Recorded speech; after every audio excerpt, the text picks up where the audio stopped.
Seluruh pasangan baca pres dan bacawa pres sudah mendaftar ke KPU dan kini tinggal menunggu hasil tes kesehatan. Gagasan dan program disampaikan 3 pasangan kandidat. Anies Baswedan menyatakan program perubahan yang akan ditawarkan pada masyarakat. Membawa gagasan perubahan. Perubahan untuk dirasakan pada keluarga-keluarga di Indonesia. Kita menginginkan agar kebutuhan pokok menjadi terjangkau. Di sisi lain, para petani hidupnya lebih sejahtera. Para peternak hidupnya lebih sejahtera, para nelayan hidupnya lebih sejahtera. Kami ingin ada kesetaraan kesempatan, kesempatan untuk bekerja, kesempatan untuk mendapatkan masa depan yang lebih baik lewat pendidikan, dan kesempatan untuk dapat perlindungan kesehatan yang baik. Ganjar Pranowo ingin membangun Indonesia lebih cepat, fokus penegakan hukum, pemberantasan korupsi, dan kemiskinan serta ekonomi hijau. Yang jelas kita ingin membangun Indonesia dengan lebih cepat, ya, dan kita ingin apa yang sudah dilakukan oleh pemerintahan hari ini baik kita teruskan. Yang kurang baik kita perbaiki, yang tidak baik kita tinggal. Dan tentu saja ada banyak isu, mulai dari transisi energi, hilirisasi yang mesti kita tuntaskan, dan kemudian ada problem politik pangan yang mesti kita pegang kedaulatannya, tapi di ujung sana ada fakir, miskin, anak terlantar, dan mereka yang harus punya akses lebih banyak untuk dilakukan. Sementara pasangan Prabowo Gibran juga telah menyiapkan sejumlah program jika nanti terpilih sebagai presiden dan wakil presiden. Dana abadi pesantren.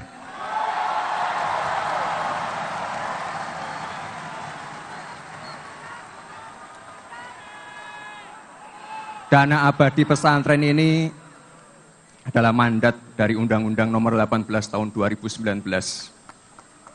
Nanti saya tambahkan lagi. KIS Lansia. Namun khusus program pasangan Prabowo Gibran, Menteri Keuangan Sri Mulyani memberikan respons. Menurutnya, program dana abadi pesantren dan kartu Indonesia Sehat untuk lansia sudah ada di era pemerintahan Jokowi karena telah masuk dalam APBN 2024. Jadi tadi pertanyaan mengenai apa program-program, mungkin saya nggak sebut populis, tapi yang pemihakan kepada masyarakat gitu. Karena itu sudah ditetapkan oleh Undang-Undang APBN, kartu sembako, PIP, KIP kuliah, bantuan PBI untuk masyarakat tidak mampu, termasuk tadi lansia. Semua program gagasan Capres-Cawapres akan menjadi bahan utama kampanye mereka demi memenangkan kontestasi Pilpres 2024. Tim Liputan, Kompas TV. Saudara, seluruh pasangan bakal capres dan juga cawapres jual janji dan gagasan program jika terpilih sebagai presiden dan wakil presiden. Program dan gagasan manakah yang kemudian relevan dan dibutuhkan masyarakat, dan juga mampukah janji mereka ini menarik simpati dari masyarakat? Pagi ini kita bahas bersama dengan sejumlah narasumber kita, diantaranya ada anggota tim pemenangan nasional Ganjar Mahfud, Tama S. Langkun, ada juga anggota tim kampanye nasional Prabowo Gibran, Mas Edi Suparno, dan juga anggota tim nasional kampanye pasangan Anies Muhaimin, Mas Saiful Huda. Selamat pagi, Assalamualaikum Mas Edi, Selamat pagi. Mas Saiful dan juga Mas Tama. Ya, kalau kita lihat ini kan sudah di spill ya, sudah ada beberapa yang dibocorkan. Salah satunya adalah yang paling disorot kemarin adalah dari Mas Gibran Rakabuming Raka soal dana abadi pesantren. Akan ada adu gagasan pastinya ya di situ. Tapi saya mau menginformasikan dulu. Ini saya semalam baru baca ini di Kompas ID ini terkait dengan kasus kelaparan di Yahukimo, Papua. Tadi kita lihat bagaimana kemudian salah satu paslon ini Pak Ganjar dan juga Pak Mahfud ini soal politik pangan. Mas Tama, apa yang bisa direalisasikan soal kasus kelaparan ini jangan sampai ada lagi begitu pada saat Pak Mahfud dan juga Pak Ganjar ini memerintah? Mbak Adisti, kalau kita lihat dari dokumen-dokumen yang udah kita submit KPU terkait dengan visi misi, kan sebetulnya ada 2 poin yang kita bisa highlight ya untuk menjawab permasalahan tersebut. Yang pertama tentu saja dalam konteks ini adalah pemerataan. Nah, dalam pemerataan pendidikan ekonomi itu ada bicara soal bagaimana desa itu kita kuatkan, anggaran dilipat gandakan, kemudian akses terhadap pasar, tempat kerja, dan lain-lain sebagainya diperbaiki. Ini yang menjadi fokus agar kemudian kehidupan pemerataan ekonomi itu bisa berjalan. Itu yang pertama. Yang kedua adalah aspeknya soal kedaulatan pangan. Soal kedaulatan pangan ini kan kemudian juga tidak hanya sesederhana menyediakan kebutuhan pangannya saja, tetapi apa tahapan-tahapan yang bisa dilakukan. Kalau kita merujuk pada dokumen yang sudah ada, visi misi yang kita siapkan, tentu saja kita ada banyak tahapan yang harus kita lewati. Yang pertama soal pangan yang terjamin. Ini yang kemudian memang harus ada, kemudian harus ada dukungan alat modern, jadi alat-alat pertanian dan lain sebagainya juga dimodernisasi, teknologinya harus kita perbaiki, dan kemudian juga petaninya harus siap untuk menggarap hal tersebut. Oke. Kemudian soal industri pangan yang berkelanjutan dan lain sebagainya. Saya rasa ada banyak tahapan-tahapannya, Mbak. Jadi itu yang kemudian harus kita sasar agar isu soal kelaparan ini kemudian bisa kita tanggulangi secara bersama-sama. Konkretnya akan seperti apa? Karena kita tahu kelaparan ini terjadi di distrik Amuma, Kabupaten Yahukimo di wilayah Papua. Tidak hanya di wilayah-wilayah Papua, tapi juga bisa dikatakan bagaimana kemudian jangan sampai ada kasus semacam ini di daerah-daerah terpencil, khususnya di daerah perbatasan. Langkah konkretnya nantinya akan seperti apa? Karena masalahnya begini, pendistribusian itu juga akan menjadi masalah karena jauhnya akses lokasi. Seperti apa, Mas Tama?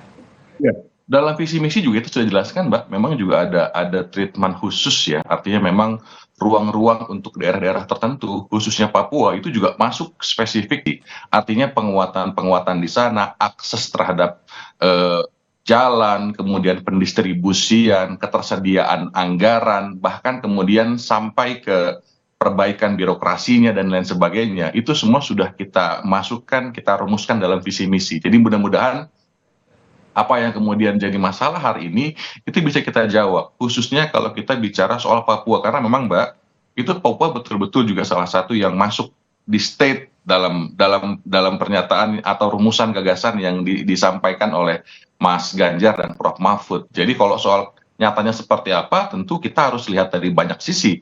Ketersediaan anggaran, akses terhadap jalan, kemudian juga soal ketersediaan pasar, penguatan desanya, karena nggak bisa kemudian hanya dikirimkan, kemudian bisa makan, nggak begitu. Modelnya adalah bagaimana ekosistem yang ada di sana itu diperbaiki. Jadi memang akan panjang tahapannya, tapi yang mau kita pastikan adalah soal kelaparan ini juga menjadi isu kita bersama di era modern. Seperti ini masih terjadi, itu kan berarti banyak masalah yang perlu kita selesaikan. Oke, miris sekali. Kemudian kita masih membaca soal kelaparan ini, masih ada kasus semacam ini di 2023. Kemudian tentu saja kita harapkan ada negara hadir di sana dan juga ada segera bisa dikatakan tidak hanya sekedar bantuan, tapi bisa dikatakan solusi yang konkret begitu ya. Mas Edi, kalau kita lihat Pak Prabowo dan juga Mas Gibran ini kan, kalau Pak Prabowo sendiri menjanjikan susu gratis, betul ya, Mas Edi ya? Betul. Mas Edi, Ya, nah betul. soal kasus kelaparan, kalau contoh kasusnya ini di Yahukimo dan soal yang janji kita relatekan ke janji pemberian susu, kalau saya mengutip salah satu portal berita itu diperkirakan anggaran untuk membeli susu itu sebesar 44,36. Bagaimana nanti realisasinya? Pertama begini, Mbak, yang ingin kami sampaikan bahwa berbagai program yang diajukan oleh Pak Prabowo, Mas Gibran itu tidak hanya kita memberikan solusinya saja terhadap berbagai permasalahan yang ada, tetapi juga sumbernya dari mana. Nah, itu juga kita berikan. Nah, jadi tidak hanya kita sampaikan bahwa harus ada penciptaan lapangan kerja, hilirisasi, ekonomi hijau yang berkesinambungan, terus kemudian juga ada kedaulatan pangan, kedaulatan energi. Tidak hanya itu saja, tetapi dari mana sumbernya? Salah satu yang kecil yang tadi disebutkan untuk pemenuhan susu gratis bagi anak di sekolah, ya itu kita sudah perkirakan dan sudah kita hitung bahwa harus ada optimalisasi pendapatan negara.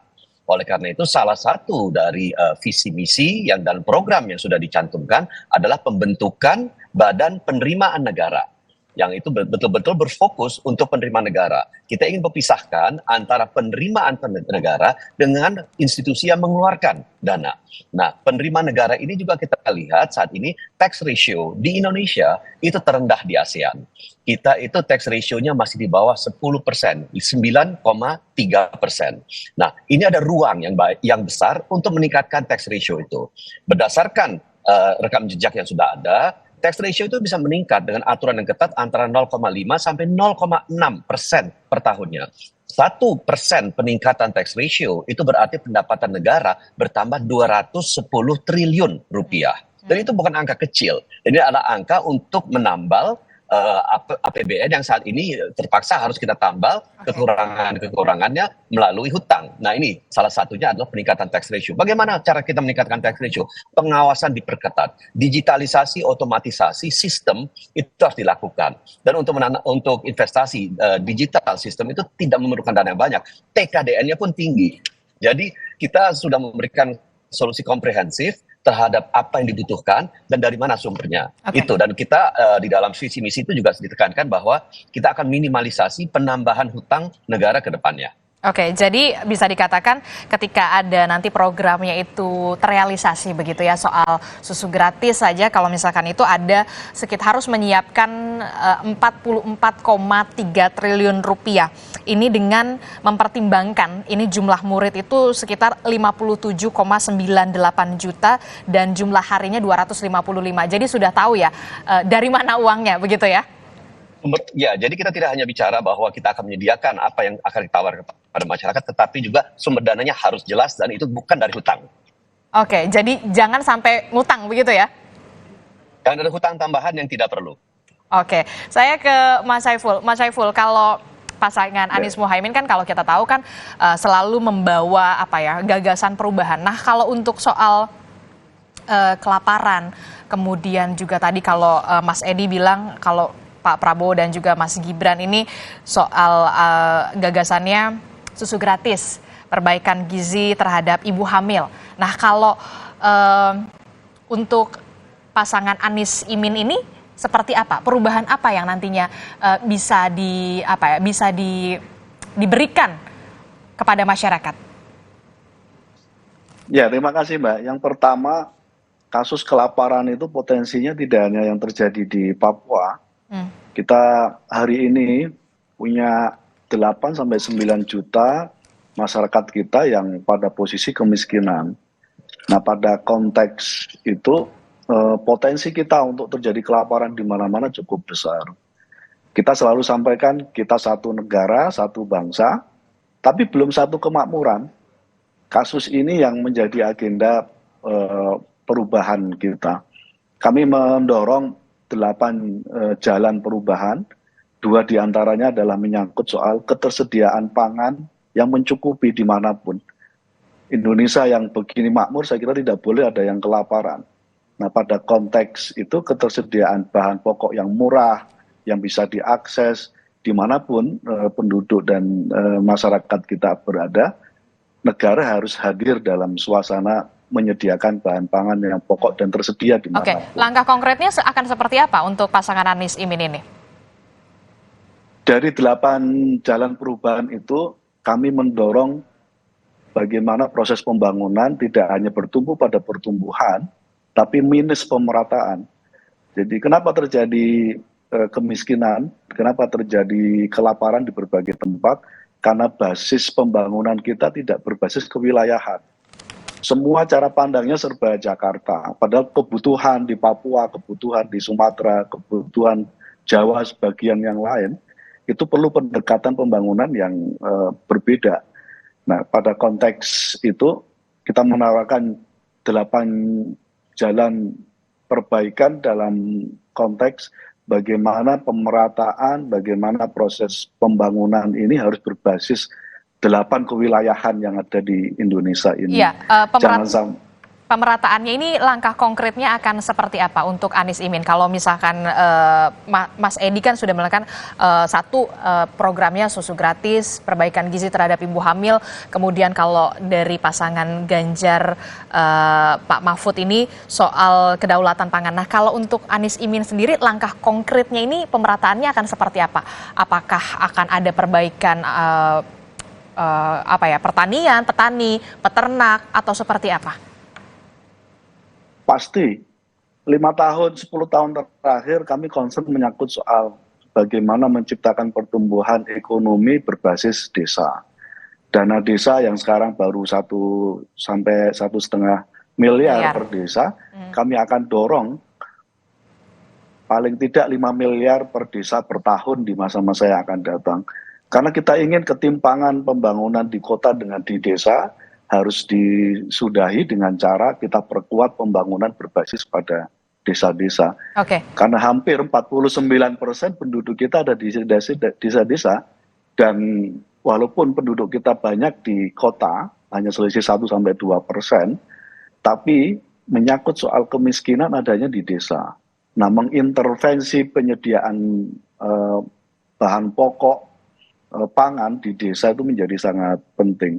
Jadi membangun masa depan Indonesia tidak bisa lagi berbasis kota.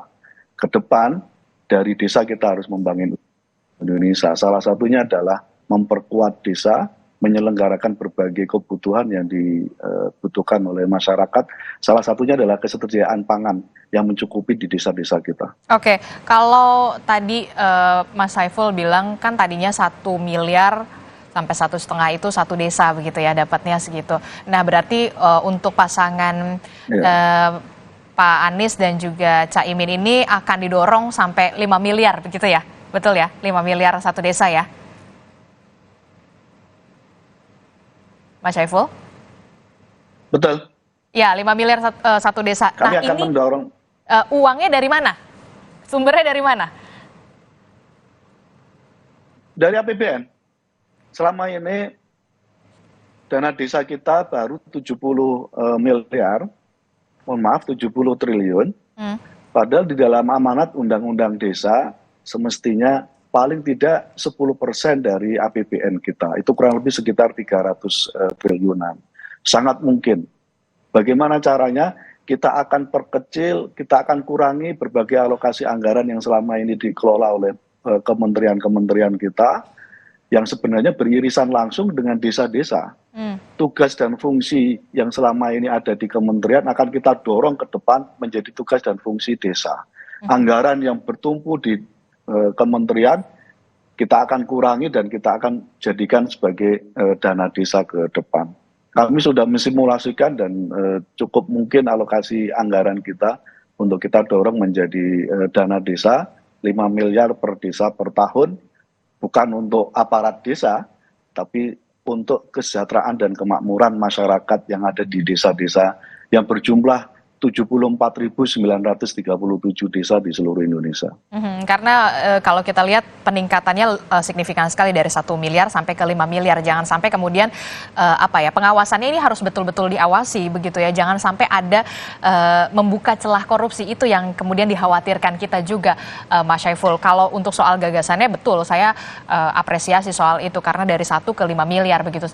Termasuk juga soal dari mana sumbernya, uangnya itu dari APBN kalau kata Mas Saiful. Nah, Mas Edi, kalau Mas Saiful sudah menyinggung tadi soal kemiskinan begitu ya, pasangan Anies Muhaimin ini dari yang dana desanya dari 1 miliar ke 5 miliar begitu ya. Nah, pasangan Anies Baswedan ini juga menargetkan mampu menurunkan angka kemiskinan di level 4-5% hingga 2029. Untuk pasangan Pak Prabowo dan juga Gibran Rakabuming Raka ini penurunan angka kemiskinannya ini cukup besar di angka 6%. Realistiskah itu? Ya, kami rasa itu sangat realistis, mengingat angka kemiskinan itu meningkat pasca COVID kemarin, relatif signifikan. Jadi kita kembalikan ke level yang sebelumnya. Caranya bagaimana? Salah satunya adalah untuk penciptaan lapangan kerja baru. Nah, ini memang harus ada. Dan penciptaan lapangan kerja baru itu paling baik dilaksanakan dengan menggiatkan hilirisasi industrialisasi. Jangan lupa, industrialisasi itu sangat penting mengingat industri itu adalah penyerap tenaga kerja terbaik untuk tenaga kerja terampil dan terdidik. Nah ini, jadi kita harus giatkan lagi, kita harus kuatkan lagi. Tetapi jangan lupa juga kita harus menciptakan yang namanya UMKM dan IKM. Ini juga bisa menyerap tenaga kerja. Nah, apalagi kalau IKM itu adalah industri kecil dan menengah, ada proses industrinya, tetapi itu adalah sifatnya adalah usaha yang kecil dan menengah masuk dalam konteks UMKM itu. Nah, ini bisa menciptakan lapangan kerja yang baru yang bisa kemudian menyerap tenaga kerja yang akan secara teratur akan mengurangi kemiskinan yang sekarang ada. Dan berikutnya juga ya kita harus lihat sekarang Gini rasio kita kan sekarang juga sudah mengecil ya, dan ini kita akan tekan lagi. Sekarang kurang lebih 0,378% Gini rasionya. Kita akan tekan lagi ke bawah ke sekitar 0,35%. Nah, dengan adanya peningkatan Gini rasio itu tentu artinya ketimpangan yang ada itu berkurang, naiknya angka kesejahteraan itu mengurangi dampak daripada kemiskinan. Jadi saya kira penciptaan lapangan kerja itu harus ada, satu. Terus kedua, ya memang yang namanya angka kemiskinan itu perlu ditopang terus, tetapi memang dengan adanya kenaikan dari angka yang melewati batas kemiskinan, kita sudah melihat bahwa nanti masyarakat yang saat ini menerima subsidi, yang menerima jaring pengaman sosial itu bisa berkurang, sehingga anggaran yang 478 triliun tahun depan untuk jaring pengaman sosial itu bisa berkurang di tahun-tahun berikutnya dengan mengurangi angka kemiskinan yang ada sekarang. Oke, itu tadi kalau dari Mas Edi. Mas Edi, kan kalau kita lihat kan Mas Gibran ini kemarin ya sempat disorot karena ada kartu untuk lansia, kemudian juga ada dana abadi pesantren, betul ya Mas Edi ya. Terus ada juga untuk startup milenial. Nah, ternyata ketika kita telisik lagi, kemudian apa yang sudah di spill oleh Mas Gibran ini ternyata sudah sudah dilakukan oleh pemerintahan yang sekarang. Berarti bukan terobosan baru begitu atau dimodified lagi? Yang dilakukan adalah saat ini apa yang sekarang sudah disampaikan untuk jaring untuk dana desa, dana untuk pesantren, kemudian juga untuk peningkatan KIS lansia dan lain-lain, itu memang ada, tetapi di dalam satu bucket yang namanya jaring pengaman sosial itu yang tadi saya sebutkan nilai anggarannya atau di APBN 478 triliun. Kita ingin memfokuskan supaya terjadi optimalisasi. Jadi ada fokus khusus untuk KIS lansia, fokus khusus untuk KIS anak ya, supaya itu bisa mengurangi stunting, yang mana itu nanti ada prioritasnya dari total anggaran 478 triliun itu nanti akan ada fokus untuk anggaran-anggaran ini. Jadi lebih kepada pengkhususannya. Memang anggaran sudah ada, tapi ini akan anggaran yang meluas. Ya, betul-betul mencakup seluruh aspek jaring pengaman sosial yang ada. Nah, inilah yang ingin kemudian kita membuat fokus-fokus tertentu agar betul-betul ada pembobotan yang lebih besar untuk lansia, untuk anak dan lain-lain, untuk pesantren. Nah, itulah ada pembobotannya. Jadi Mas, kalau kita kaum awam jadinya kartunya banyak begitu maksudnya? Enggak? Ya bukan kartu, sekarang kan sudah ada kartunya ya. Tetapi artinya ya dari total 478 triliun itu pengalokasiannya itu sekarang ini berapa? Nah, nanti ada peningkatan pengalokasian untuk lansia berapa, untuk anak berapa. Jadi lebih kepada fokus. Jadi pembobotan itu akan lebih besar untuk hal-hal yang disebutkan oleh Mas Gibran tersebut. Oke, kita akan tunggu ya nanti seperti itu. Saya ke Mas Tama dulu, Mas Tama. Ini kalau Mas Tama Ganjar Mahfud ini penurunannya bisa dikatakan lebih rendah gitu ya, hanya 2,5%, 2,5% hingga tahun 2029. Nanti alasannya dijawab usai jeda ya. Ditahan dulu Mas Tama, tetap di Sapa Indonesia Pagi.